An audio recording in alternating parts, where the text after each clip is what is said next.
헤어진 남자친구가 여자친구에게 한 달 동안 한 22회에 걸쳐서 어떤 성적인 조롱이나 성적인 얘기들을 지속적으로 한 경우에 있어서 처벌된 사례가 있는데 그때는 벌금 한 200만 원 정도 나왔었고요. 안녕하세요. 사건사고TV 김지훈입니다. 이번 시간에는 이효재 변호사님 모시고 통매음에 대해서 말씀 나눠보겠습니다. 통신매체 이용 음란죄, 줄여서 이제 통매음이라고 하죠. 이거에 대해서 간단하게 설명 한번 부탁드리겠습니다. 통신매체 이용 음란죄는 명예훼손이나 모욕죄나 이런 부분들은 다른 사람들한테 이제 널리 알려져야 될 공연성의 요건들을 필요로 하는데 그래서 예를 들어 1대1로 뭐 제가 소장님한테 어떤 명예훼손적인 얘기를 하거나 모욕적인 얘기를 한다 하더라도 당사자한테 1대1로 한다고 그러면은 그것은 널리 퍼질 수 있는 상황이 아니기 때문에 처벌 대상이 되지 않는데 통신매체 이용 음란죄는 1대1로 하더라도 처벌이 될 수가 있습니다. 그래서 통신매체 이용 음란죄로 처벌이 되는 사유들은 통신매체를 이용한 거, 예를 들어 전화통화를 한다든지 게임 중에 뭐 카톡이나 뭐 이런 것들로 통신매체를 이용해서 어떤 음란한 얘기들을 하거나 했을 때 1대1로 하더라도 이제 처벌이 될 수 있다라는 특이점이 있는 것이고요.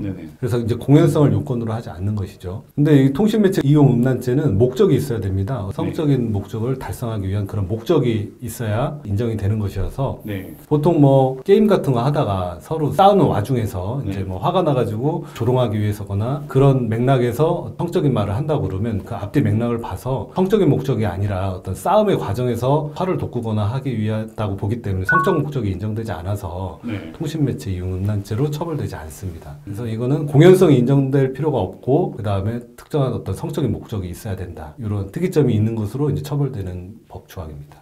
제가 알기로 이 통매음 법 자체가 이렇게 생긴 지가 얼마 안 된 걸로 알고 있는데 사건과 관련해서 법원의 판례들이 좀 어떤 게 나와 있나요? 통신매체 이용 음란죄로 이제 처벌된 사례들이 사귀던 사이에서 당사자가 헤어졌는데 헤어진 남자친구가 여자친구에게 한 달 동안 한 22회에 걸쳐서 어떤 성적인 조롱이나 성적인 얘기들을 지속적으로 한 경우에 있어서 처벌된 사례가 있는데 그때는 벌금 한 200만 원 정도 나왔었고요. 그다음에 게임을 하다가 이제 일회성으로 성적인 얘기들을 했을 때 그거는 벌금 한 100만 원 정도 인정된 사례들이 있었고요. 특수하게 성적인 표현을 한 강도가 굉장히 세고 표현이 많았다. 그런 경우에는 징역 6월에 집행유예 2년까지 나온 경우도 있습니다.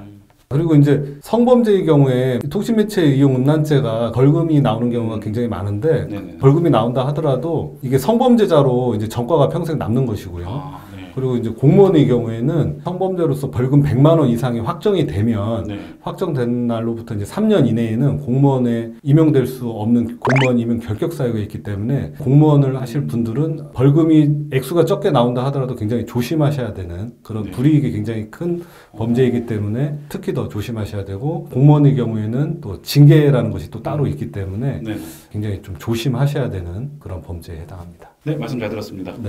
이번 시간에는 이효재 변호사님 모시고 통매음에 관한 말씀 들어보았습니다. 영상 시청해 주셔서 감사합니다.